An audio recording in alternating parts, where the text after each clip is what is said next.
সংবাদ প্রকাশের জের ধরে যমুনা টিভির কুমিল্লা বুড়ো প্রধান রফিকুল ইসলাম খোকন ভাইকে প্রাণনাশের হুমকি দিয়েছেন।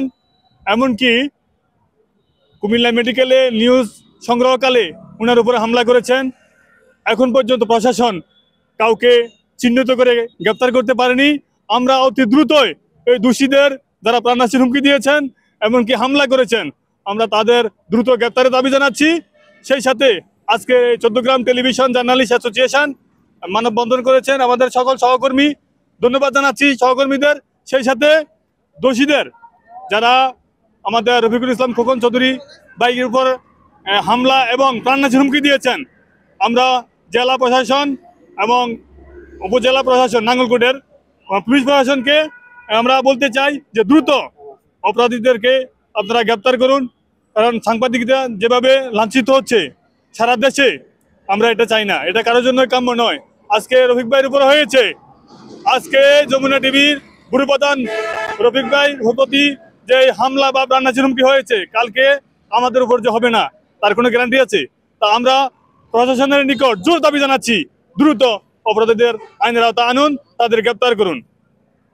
জনাব রফিকুল ইসলাম খোকন ভাইকে গত কিছুদিন আগে আমাদের সেই কুমিল্লা 10 আসনের নির্বাচনী 10 আসনের নাঙ্গলকোট লালমাই আসনের বিএনপি মনোনীত প্রার্থী আব্দুল গফুর ভূঁইয়ার মিডিয়া সেল থেকে সরাসরি তাকে হত্যার হুমকি দেওয়া হয়েছে এবং তার নামে বিভিন্ন ধরনের প্রপাগান্ডা চালানো হয়েছে। 24-এর পরবর্তী এই বাংলাদেশে আমরা বলতে চাই, কোনো সাংবাদিককে হুমকি, কোনো মিডিয়ার কণ্ঠরোধ, কোনো ধরনের বাক স্বাধীনতার হস্তক্ষেপ, এটা কোনো সাংবাদিক সমাজ মেনে নেবে না। আমরা আজকের এই মানববন্ধন থেকে অনতিবিলম্বে নাঙ্গলকোট থানার প্রশাসনকে বলতে চাই, অবিলম্বে খোকন চৌধুরীকে যারা হুমকি দিয়েছে তাদেরকে চিহ্নিত করে গ্রেপ্তার করে আইনের আওতায় এনে বিচারের মুখোমুখি করার জন্য আহ্বান জানাচ্ছি।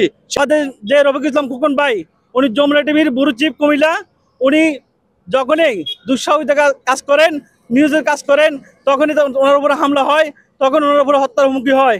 আমরা চাই যে খোকন ভাইয়ের উপর যে হত্যার হুমকি দেওয়া হয়েছে, খোকন ভাইয়ের উপর যে হামলা করা হয়েছে, সেই হামলাকারীদের, সেই হত্যাকারীদের দ্রুত বিচার আওতায় আনতে হবে। না হলে আমরা সাংবাদিক সমাজ এর কঠোর আন্দোলনের মধ্যে আমরা ব্যবস্থা নেব।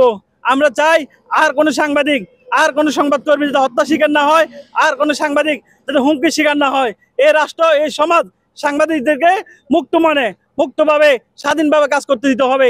তাহলে এই সমাজ দুর্নীতিমুক্ত হবে, এই সমাজ গঠন করা সম্ভব হবে। হামলা মামলা বিভিন্ন ধরনের হুমকি ধুমকি দিয়ে যাচ্ছে গফুর ভূঁইয়ার মিডিয়া সেল থেকে। আমরা এই 24-এর পরবর্তী সময় এরকম একটা মানে আমরা আশা করতে পারি না যে সাংবাদিক মানে গণমাধ্যম কর্মীদেরকে এইভাবে হুমকি ধুমকি দেবে।